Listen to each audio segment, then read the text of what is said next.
Hello, Lasico Mites. This is your host for today's episode, Osho Lariwaju and Ogomigo Ortega on Share Your Story Celebrity Show. Our guest for tonight's episode is Dr. Ebuka Kennedy. It's nice having you here, sir. Thank you very much. I truly appreciate it. Okay, so we'll be asking you several questions and would appreciate your sincere answers to this question. So the first, did you ever envision yourself to be one of the best graduating students? Thank you very much for that question. To be sincere, I really envisage myself to be one of the best graduating doctors from the prestigious Lagos State University College of Medicine. I can't deny the fact that I had seen it even when I was in 300 level. Although not to boast, but I know that I had the capacity to go on and become the best. I always have this thing to say that once you have the spirit of excellence in you, you know that yes, you can actually go for it. So I just knew that any field I should find myself or anything I should find myself doing, I should be excellent in it. Not a competition, but the fact that I can always do better for myself. So I knew that yes, I could go far and become one of the best graduating doctors from Lasuka. Wow. I must confess, that's a beautiful one. It's just like one starting with the end in mind. So with that kind of vision of becoming the best or one of the best graduating students in your set. So, and we learned you filled the first anatomy in course. So did it infringe into your dream, or did it pose you several questions like, come on, are you sure you want to be this best graduating student? Thank you very much for the question. Yeah, the thing is, initially when they posted the results, I really never failed any major exams, even when I was in secondary school and primary school, except maybe Yoruba, of course. I'm not an Igbo guy. So, and they posted the result, and I had it 49. I started telling myself I really read a lot for this exam. I was even expecting at least a credit and even the distinction, but it didn't just come. I was very depressed. I was devastated. I remember I was going home then, and I just went home with one mind, just trying to play with everybody, but in my heart I was really depressed. I was looking at both sides of the coin. Could it be that I will leave Lascom as a mediocre or just a below average student that struggled to finish medical school? Or I could actually look at this problem and emphasize myself that I can actually stand up and get better from it. I looked at both sides of the coin and I was like, okay, maybe God was trying to create a story here. Let him see what he can do with my life. If I can use this problem as a means to actually come out stronger and better. So I dedicated myself to so many things. I spoke to Christ, to God concerning the situation, asking a lot of questions and asking for new strategies. It took a lot of time, but I was getting back to it. And suddenly the physiology result came out, and I was one of the best for the nursing course. And then I knew that I could go on and become, much better in school. All right, sir. Thank you very much, sir. All right, to the next question, sir. What were the steps you took that made you remain at the top? We don't want to start now, then in the midway we stop. Maybe pharmacology and the 400 level class with this stuff, another studying stop, or some things coming like that. Things I've been doing well I did well in my first MBS exam, but the second one should not become something different. What were the things you did that made you remain at the top? Thank you very much again for that wonderful question. I usually tell people that once you attain excellence in life, the only thing that can make people believe is consistency. There is a difference between attaining excellence and actually become consistent at it. When you become consistent, you know that you can always reproduce great results at every point in time. It's possible for one to have a distinction in an course and others have pass. People take it as sheer luck. You are just lucky. Maybe the exam you saw a past question or something. But the only way you can actually test someone, greatness or excellence is by being very, very consistent. So I told myself the honors was on me, and I said, okay, since I've started well in medical school, how will it be like? How will the story go? At the end of medical school, they said he started well when he was in basic medical science, but all of a sudden everything crumbled. So I thought to myself, okay, now that at least I was one of the good students or best students in class, I told myself that I cannot be a mediocre anymore. People are actually looking up to me for inspiration. People are actually looking for me to give them word. What will I tell them part time?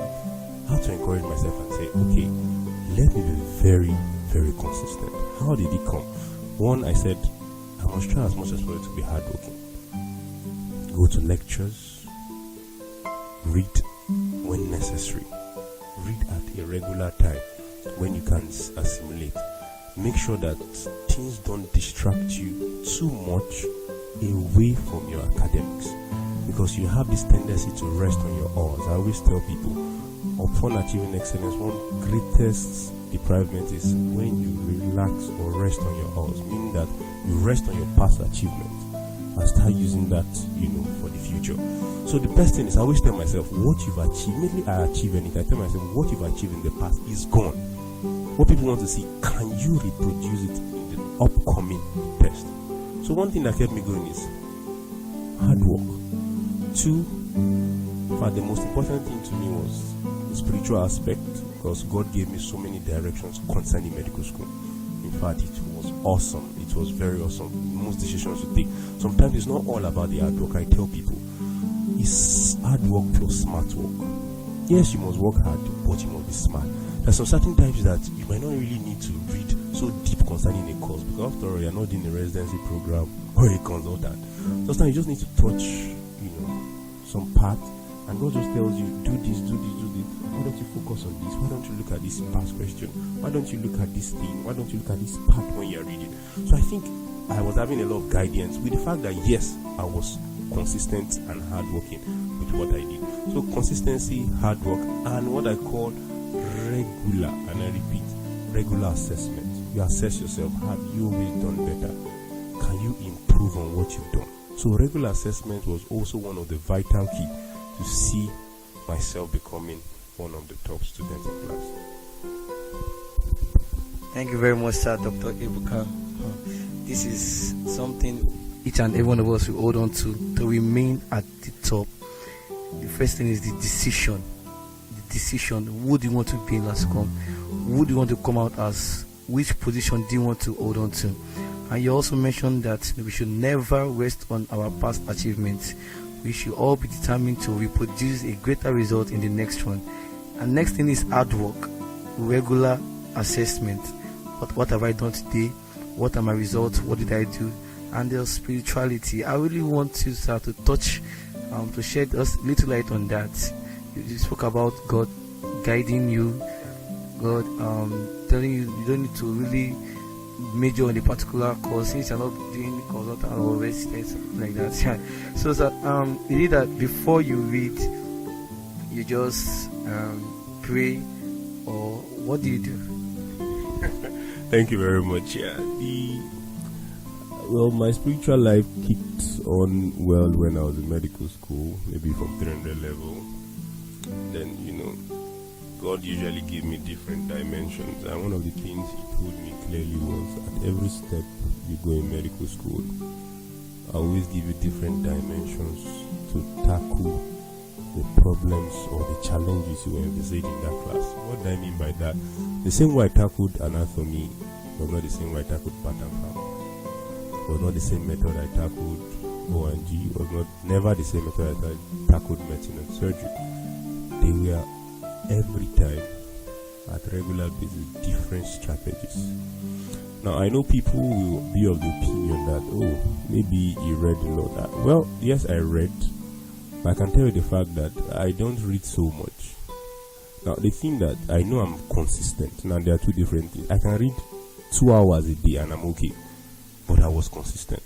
But the fact is that I had different dimensions of reading. I can just come up today and say, I want to read a topic. And on reading the topic, I may not even read what lecturer gave us. And something just tell me, why don't you read on the internet. Why don't you download the slide and read? Okay? Why don't you just read your textbook? And funny enough, by the time you go for word rounds for exams, it's those extra knowledge you've actually read in other places that will just pop up and make the difference. So I was not reading based on the fact that I had this mentality that I must have a box way of reading. I must always read my slide. I must always read my distance. No. You can't ask people around me. I read according to how I'm led at that moment. Okay, let me just read this thing and I'm fine with it. Let me just read this part and I'm okay with it. Let me just do this and I'm fine with it. So there were different dimensions God was giving me throughout. And when I got to pattern farm, it was different. In pattern farm, totally different method of reading. In fact, my timetable for reading changed. The way the way we constructed a discussion group, everything was just magical. It worked according to God's plan. So I always advise people, advising Lasukomites and students, that might be listening to this, that one thing is very pivotal. In fact, the most important thing is God's direction. And when I mean God's direction, not only as an undergraduate student, to take you far when you become a postgraduate student, because any decision I tell people you make in life will always affect you, either in two ways, positively or negatively. So why don't you go to Christ? Because all decision from God will always be positive. So thank you. Thank you very much, sir. This is a testimony. This is what he has passed through. He has seen, he came, he saw, and he has conquered. This is the result. God's direction. Thank you very much, sir, Dr. Ebuka. On to the next question now. So from your experience now in medical school, what is your advice to the basic medical students who yearn for distinction? We understand that there is a pattern at which you work the BMS and the clinical class. So for the basic medical science students right now, what's your advice for them concerning anatomy, concerning biochemistry, concerning physiology? What's your advice? Thank you very much. I always tell people that I encounter a junior student that it's a foundational class. So a lot of hard work must be put in it. It's not like clinical. In clinical class, you are building on a foundation. You are building basic medical. So if your basic medical is poor, I can guarantee that your clinical will not be superb. Yes, you may graduate as a doctor, but you always know in your heart that I have this loophole when it comes to things concerning basic, because a basic medical science. My advice to them is very simple.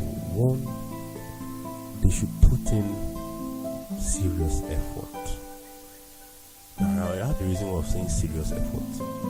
The foundation is very important. The scripture even says, if the foundation is destroyed, what can the righteous do? So if the foundation is destroyed, there will be a lot of problems progressing. All you just do in medical school, you now see yourself cramming. Then now some people in clinical can just cram. They can pass the exam, cram. But tell them, sit down, explain this thing from the root, and they start saying, I just know that when you give this drug, shall just walk. And I wonder why? Because those kind of people will end up not, having good analytical thinking of medicine, just cram and just pour and move on with life. But if you can sit down, read this thing very well, discuss with people, assess yourself. Now, forgetting the distinction, one thing is important. One, always be a person that always love to share knowledge with people. I always tell people, one, sharing knowledge helps things to stick better. For example, one thing I know I did then, I had discussions, although I didn't start early, but I discovered that when I was discussing with people, yes, I was helping them, which was the primary role. But at the same time, I was also helping myself. Things just stick. I teach you something, you're happy, I'm also happier too. Because the fact that it stays better. So I always advise people, when you read something and you're not sure if you gain enough, why don't you look for someone, a friend? Please come, can we discuss so thing? Let me see how much I've learned. By the time you are discussing, the person is also adding knowledge, you are talking, it sticks better. It sticks far better. So very important. 2, try to be consistent.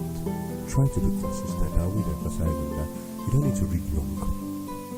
Create a time that you can assimilate better, and ensure it should be done at almost, at least as regular, because it's not very easy in medical school to read every time, but at least at almost a regular basis, that even when you miss it for a day, you feel very terrible that, I'm not really ready to consistency is very, very, very, very key. And thirdly, another thing that is very, very important is the fact that you must read wide.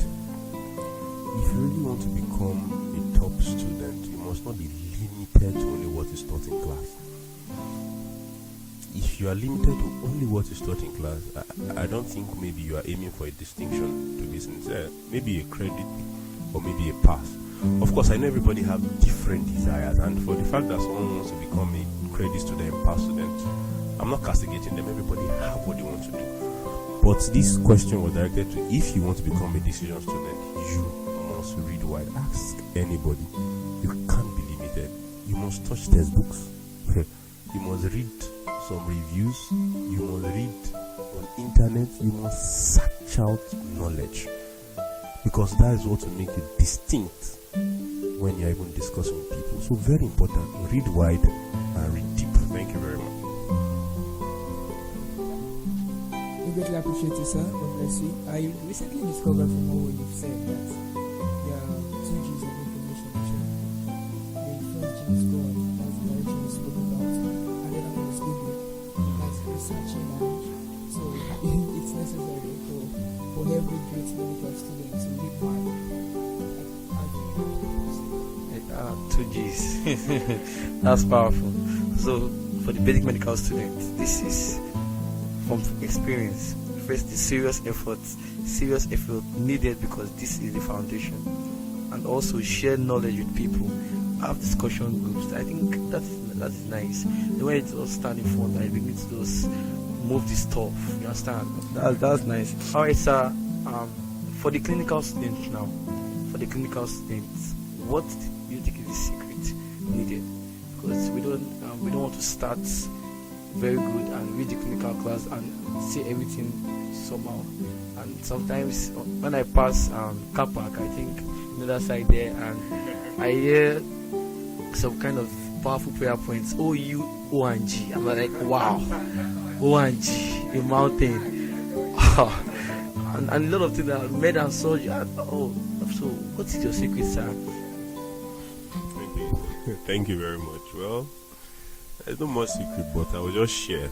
Clinical class is not, I tell people, it's not always a class where you want to read almost 90% and practicalize 10%. It's not a basic medical science class. A basic medical science class, it will work perfectly. Not in clinical. Why do I say that? In clinical, you must apply what you've been taught to what you see in the clinic. One thing about knowledge is this: if you have a knowledge, you acquire information from a book. Okay? Once that information cannot be translated into practical things, and I repeat, once that information you get cannot be translated into practical things, it's simply just a dormant or waste of information. Now the thing is very simple. If you want to make an information to be converted from a potential energy, that's when it's just stored, you just stored in your head, to a kinetic energy, when it to be useful is by actually going for clinical postings. That's the only way you can actually understand better what is being taught in class. For example, a patient can come with congestive cardiac failure. You read all the signs and symptoms, you have it in your head. At that moment, it's still potential. They ask you a word round, you spit it out, you talk it, they say it. But you might be surprised that same student will see a patient coming to your emergency with those symptoms and cannot even say this patient has CCF or congestive cardiac failure. And you're like, when you were moving that this patient will have cough, have this thing, and this is a patient in front of you having those symptoms, and you can't even say this, make a diagnosis. Now that's where the catch usually be. That's when you now know students that actually stay in their rooms and just read, and student that comes to the clinic. A student that comes to the clinic and see a patient with CCF or congestive cardiac failure, when the person goes back to read, he can never forget. He can never forget. Practical knowledge. You translated that information from a potential energy to simply a kinetic energy. It's very simple. So I always advise clinical students, in as much as you want to gain knowledge, do not deprive your clinical skills. Never you deprive it. And you must plan in such a way, because sometimes another thing is that I also advise people, don't just always be also too clinical, be in the clinic for 90%. Sometimes it may work, it might be different. Why I said that is that the MCQ and the theory is actually based on what you studied from what you read. So you must know how to balance. It's not about, because the MCQ is just straightforward things. Students have read wide, read deep. So you can see why reading is still very important. So if you have to give me the ratio of how to actually do it, I'll tell you, read 50%, go for clinic 50%, make sure it is balanced. Make sure, find a way to just balance it. When you're supposed to be on call, be on call. Once the call is light, read your books. Once you go for clinical things and there are nothing much doing, carry your book and read. If you have learnt everything around you, the next thing is go and read and ask for more knowledge. Okay? Go ask for more knowledge. See, here you get. So that's the whole stuff of it. So 50% knowledge, 50% clinical. So mix everything up and everything will be fine. Yeah. All right, thank you very much, sir. This is powerful. To convert from the potential energy, from the potential stuff to the kinetic stuff, where it begins to move, is through the practical knowledge. Practical knowledge. You know, there was a time when I went to the world, and me and my friend, we just saw the ECG stuff, and we took it. And everyone studied this stuff. Let's know how interval. Come on, 1 5 over how, and we got it right. And we're happy. We're happy. And also, from what they said, the MCQ and the theory are based on your potential stuff. So to balance it up, 50% your potential stuff, 50% the practical stuff. It needs to be balanced to graduate and enjoy the clinical class. Thank you very much, Dr. It has often been said that if you know the way, your journey is short. If you know how to get there, your journey is shorter. And if you know who has been there, it is the shortest. So speaking of balancing, we observed that you're a man who was able to balance effectively relationship and academics and extracurricular activities. So now, so many medical students have this mindset: okay, I want to be the best student in the class. I have to shine myself away from relationship. I have to just go straight and read my books from library to the other parts. You get so would be asking you, how were you able to balance relationship and academics? Okay, now we'll be going to the short commercial break. We'll be right back. Oh my, I miss you. Kokoro ìfẹ́ mi níbo lo wà o, ara mi wà lọ́nà kò wálé. Olólùfẹ́ fífẹ́rẹ́ ilé ayé mi padà o. Loneliness has been me all the day. Òjò ìfẹ́ rọ̀lé mi o, ara mi wà lọ́nà. Òjò ìfẹ́ rọ̀lé mi o, ara mi wà lọ́nà. Welcome back, Blasicomites. This is Share Your Story Celebrity Show. Your host for today's show is Osho Olarewaju and Ogomigo Ortega, and our guest remains Dr. Ebuka. How were you able to balance relationship and academics? Well, relationship is it's even as tough, if not tougher than managing your time for academics. To be very sincere, it's it entails not just mental capacity, it entails emotional intelligence. When I tell people of all 7 intelligence we have, the most important is emotional intelligence, or what you call intrapersonal intelligence. Very, very important. And if that is lacking, you cannot manage well your academics and relationship. And now let me just explain better. What I mean is, for example, okay, I knew that yes, I was dating someone, and I knew yes, is it going to take some of my time? Yes, I know it's going to take some of my time. It's going to take some of my emotions. Surely, it's going to take even some of your finances. Yeah, it takes things for it. It takes, as well as you receive from the other partner, you also tend to, give to a lot. Yeah, but the truth is very simple. Whatever you like doing, you must always find time for it. I tell people. Now, since I know that I had a drive for excellence, I cannot make an excuse of relationship not to do well academically. To me, that is a deficit statement or deficit attitude that a champion should not have. So I told myself, yes, there is relationship. Yes, time is there. I have to spend more time. What can I do? That means I have to invest to more time in my academics. Meaning that, okay, I spend 3 hours doing relationship things, and normally I read for 2 hours. Okay, I'm supposed to read for 4 hours. That means I've used out of the 2 hours to be talking and discussing relationship things, meaning that I have to spend more time and sacrifice to actually find a way to balance the academics. For example, okay, I'm supposed to read from 9 to 11. Okay, let's say normally I read 9 to 1 a.m. and I've talked to my partner till about 11, meaning that I can only read 11 to 1, right? So that means that 2 hours I'm supposed to read is gone. But you are someone that have the idea or the mentality that you want to do excellently, you must find a way that I must try to wake up 5 to 7. Balance. I always tell people, balance is the way. And the only way you can balance, everything revolves, and I repeat, revolves around time. You must manage your time properly. See, you are the chief controller of your time. That's what I tell people. Not even your girlfriend, not anybody should control your time for you. Yes, you will spend time, but no one should control your time for you. That sometimes you really want to read and your partner comes, you can tell her, please, we can actually discuss another day. I really feel like talking to you right now, but the fact that my academics is suffering, of course she will really understand if she knows you.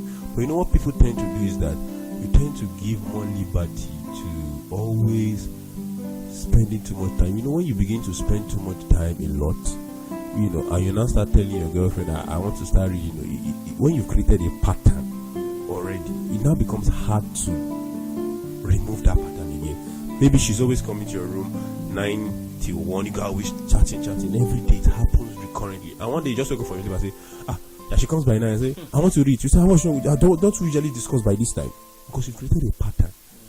That's always the problem. So try to always make her to understand and see from your own point of view that, okay, these are the period you like reading. So we can always discuss or do other things before this time or after this time. It should suit you guys. So you must plan. So everything revolves around time.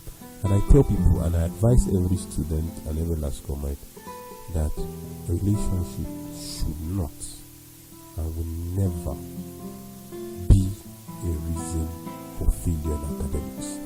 Everything boils and ends up with you. So anything you decide is with you. So please don't use a relationship as anything. So manage your time well. You'll see that everything will be fine. Then if you see anyone is suffering, sometimes the relationship may suffer more. Try to find a way to balance it up. Sometimes the academy may suffer more. Find a way to balance it up. When you are watching your day-to-day activity, you will know which one is suffering more actually, and you find a way to always make a balance. Very, very important. Yeah, thank you. If you are not so strong emotionally to go into a relationship right now, you feel that you can't manage your time, it's not a necessity in school to have a girlfriend. So it's not because some people have done it in the past. You might not actually have the mental or emotional capacity to do that. So until when you feel that, okay, yes, I can handle this, then you have come of age, okay, that I can have a relationship, fine, you can go into it and find your way around it. Thank you. Alright, sir. Thank you very much, sir. From what you mentioned earlier, regular assessment. So when you notice, okay, this is falling, the earlier the better, this is falling, balance it up. The relationship not working out well, balance it up. She's complaining, you're giving me just 5 minutes, you're taking 5 hours for your books. Balance it up. Alright, sir. Thank you very much, sir. But I want to ask you on this question, because we know the queen and we know you're the king. We know the queen, I know you're the king. So what do you think? Because there is this mindset that you can't go into a relationship with your classmates. It's, as a guy, it'd be lovely if it's a junior, like from 600, and the junior, the lady is a 400 level. We believe, okay, that's the normal way it should go. But the classmates, What do you think about that? Okay, I didn't really want to say this, but let me just share. Actually, I came to medical school with a mindset not to date anybody. To be sincere, there's some things I planned out that, okay, relationship, no. Maybe when I'm in final year, maybe. That was even a maybe. Or most likely, maybe when I finish medical school. Maybe when I'm doing house job, I'll just see somebody, then count it. Because the way we started dating was just, it was quite a story, you know. We started knowing ourselves from first MB. We read together. We were not close, really, until that first MB, the exam proper. Then we were reading together.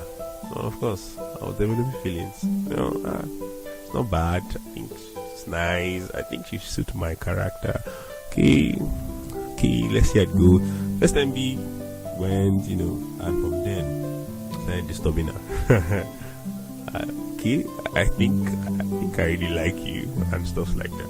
So from there, love just happened. Let me just put it like that. It just happened, and I said, I think I should date her because I really love her. You know, so the thing is, I actually even never had the idea that I would date a classmate. I don't even really like people dating classmates, to be sincere. Why? Because before I started dating, I was like, it will be so demanding and stuff, which actually it is, to be sincere.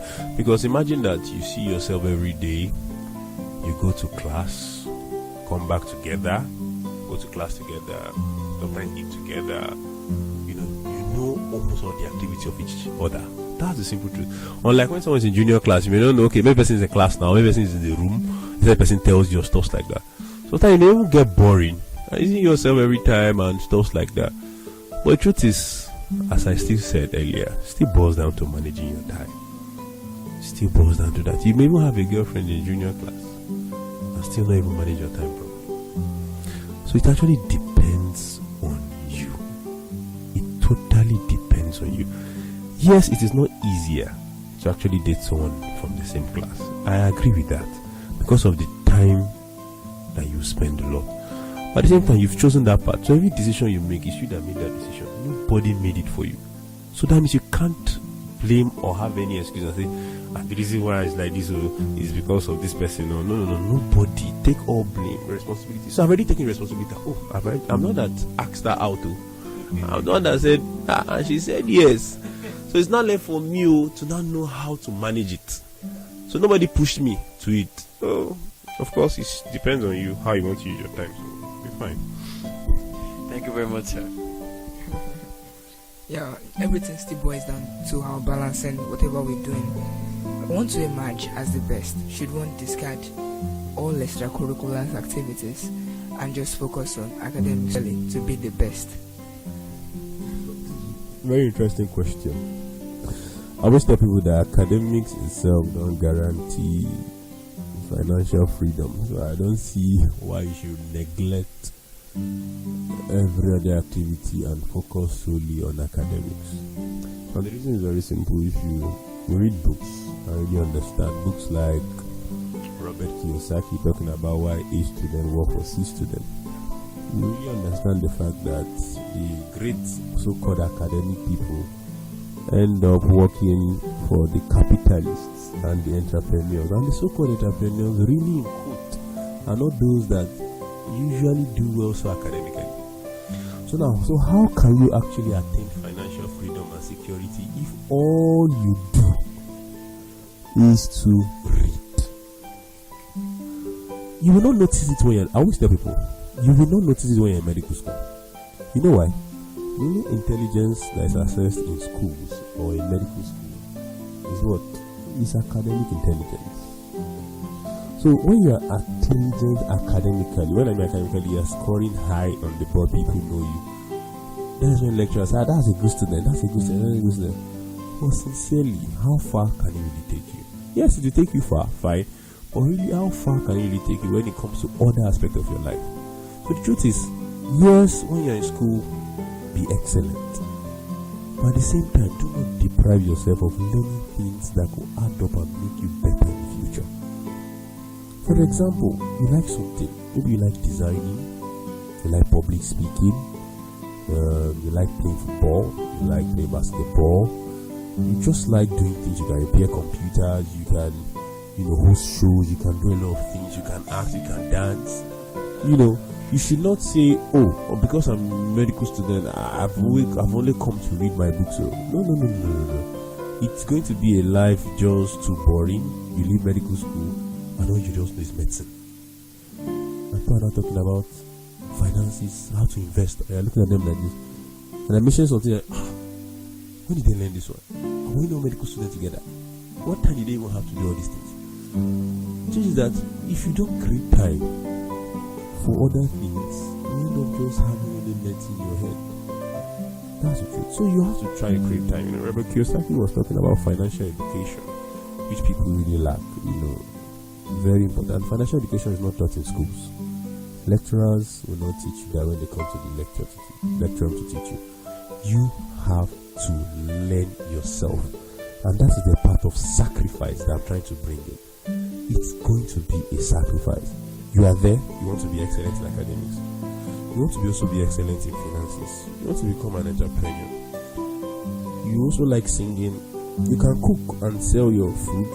You can do a lot of things. And you're bothered. How will I be able to balance this? If you have what it takes, please diversify your brain. Don't allow your brain to be one bus stop. Only stop, and end up working for the C students. Please always advise people, in as much that the so-called academic environment have encouraged us to just be good academically. When you go out there, will your lecturers be with you? They will not be with you. So you are left alone making your own decisions. So please try to be an excellent student. I don't always tell people, try always to be an excellent student. Reason being that ensure you learn your medicine properly and learn it well. Because why? I still going to do our job. Are you going to be killing people who don't do how job? Let's go to NYC. Some people might still further. So learn it well.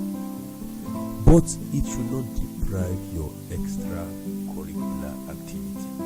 Yes, medicine is tasking, but still make sure that those things you love and the thing you love doing, try to create time for it. Even though it's weekend, say, okay, I can do this thing during the weekend. Fine. You see that by the time you start getting used to that pattern, your body begins to understand that pattern in such a way that it's not part of you. So that when weekend comes or that particular time comes in the week, you can be able to do that activity without even feeling bad that I have not read my book, because that becomes a laid down pattern. Yes, initially when you start, it's going to be tough. I usually read 5 hours, and I'm not removing 1 hour to do something. Hey, are you sure I'm not going to do it? No, that doesn't change anything. It just means that you just need to put extra time in your calendar.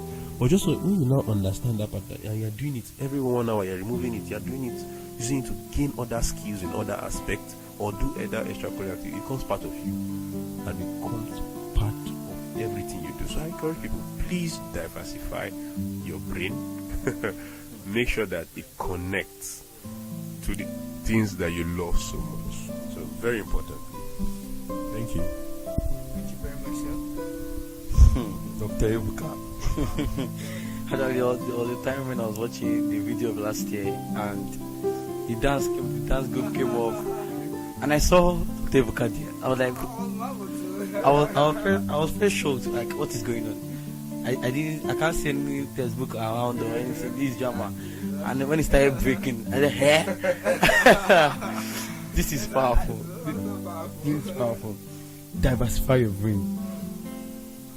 Don't make your brain a medicine bus stop. Give it different stations. Different stations. You get at this station, you have another station." It's powerful, sir. And you also mentioned the fact that so the A students won't end up working for the C students. Thank you very much, Dr. Ebuka. That's the most important part of everything. Okay, so from all what you've shared with us, we've also been motivated, and I believe several Lasicomites and several students hearing this will be motivated. So, would like your last word for Lasicomites? Wow. It's truly a journey. Becoming a medical doctor. I really encourage every Lasicomite that they should hold on to their dream. Continue continuously, perpetually. They should not allow the vision they came in with to just die like that. Please, I encourage everyone, the things you like doing, everybody cannot always have distinctions. Know yourself. That is very important. Know what you want. Know what you want. But you understand who you are first, too, and what you desire. You will always continue to copy other people's character. If you don't know who you are and what you desire. For example, I don't know how to read, or I don't know when I assimilate. I always continue to follow Ortega when he wants to go and read, or Larry when he wants to go and read. It becomes a problem because you are trying to emulate character that is not imbibed in you. So first of all, know yourself. Know thyself. Know thyself. Everybody is wonderfully and uniquely made. So everybody cannot, and I repeat, cannot have the same character, cannot attain certain levels in certain different fields. So know yourself, very important. Number 2, it's a short time in medical school, an ephemeral period. So I always tell people, try to impact people. How can you pass through Lasocom and nobody can even remember what you've done? To me, I consider it a waste of time. Waste of resources, what God has put. You think that God brought you to Lasocom just for academics only? I wish tell people, God just selected Larry, selected you that were in your father's house. Ortega never knew you. Ortega was in one place. He didn't know you, you didn't know Ortega. You two now came together. You are in the same class. You think it was just like that? God knew that there was something in you that you can impact Ortega with. God knew that there was something in Ortega that you can impact. God knew there was something in you that can impact all Lasocomites. So why should you leave Lasocom without impacting people? So I always advise people, please, what is inbuilt in you, what God has given to you, try to share it among people. Don't be stingy with it. If you are good at politics, share politics. If you are good at public speaking, share ideas. If you are good at business, share it. If you are good at motivating people, share it. If you are good at the scripture, share it. If you are good even academic, share. So people can be academically sound. I'll just be stingy. If I teach this one, now this one I'm gonna score 80, I'm gonna score 72. Me, I can't stand it too. Now, how do you want to go far? A life that is not full of giving. You must always give. You must always give what you have. Just give people that have knowledge. Share. That's the only way you can make impact. You can't make impact by being a quiet person. You will see something. So I always tell people, that's what comment I encourage. I encourage you all. Please live a life to make impact. When I mean impact, positive impact that will create ripple effects. People remember and say, even when you've left last to come, they say, when this person was there, let's say to come and say, when that person was there, they're always passing the impact to generations and generations. Please don't live just a normal life in Lascom. Live a life that people want to emulate, that people can learn something from. And thirdly, or lastly, try as much as possible, to make good relationship with people, good friendship. You never know where everybody can be tomorrow. You never can tell. Do not castigate people. Do not look down on people. Say, because this one is doing this one, it's not relevant for my life. This one, no. You never can tell what the future holds. So please make enough friends in school as possible. Friends that especially tallies with your vision and dream. For example, if I'm a kind of person that like politics, why would I not go and meet the likes of DIF and make him my friend? Or like of Dr. Femi Olulaja and make them my friend? Or like of Bode and make them my friend? Yes, because I've seen, this one like politics, I like politics. Why don't I go and meet them? That's how you make friendship. By the time you leave medical school and there's one political appointment, Femi Olulaja will just pick up and say, DIF, where are you? There's one political assignment I want to give you. So voila, and that's how it becomes. Well, if you say you have the idea of politics in your heart, nobody has seen it practically. How will I know that you are interested in politics when you're in medical school? I will not know. So the fact is that you must interconnect with those just share the same dream and share the same vision with you, because you never can tell where this might end. So I always tell people my parting words are my very favorite quotes about do what you have to do on time. Procrastination is a grave where opportunities are buried. So do it now. Thank you very much again, Dr. Ebuka. You have really given us a lot of secrets. A lot. This is the path. This is the road. This is where we should tread on. We would love to emulate life like this. Okay, just a quick recap to what our guest has said here today. Previously said that procrastination is a grave where opportunities are buried. Do what you have to do on time. Know who you are and what you desire. Also, live a life to impact people. Use what God has given you to bless the lives of people. Also, for those who are about to enter a relationship or who are in a relationship entails emotional intelligence. Find time for the thing you love doing. Don't let medical school kill your dream and every other thing you love doing. You are the chief controller of your time. No one should control your time for you. That's very important. And also, academics only doesn't guarantee financial freedom. Engage yourself in other things and ensure the balance is there. Don't make your brain a medicine bus stop. Have different stations. Thank you very much, Dr. Ebuka.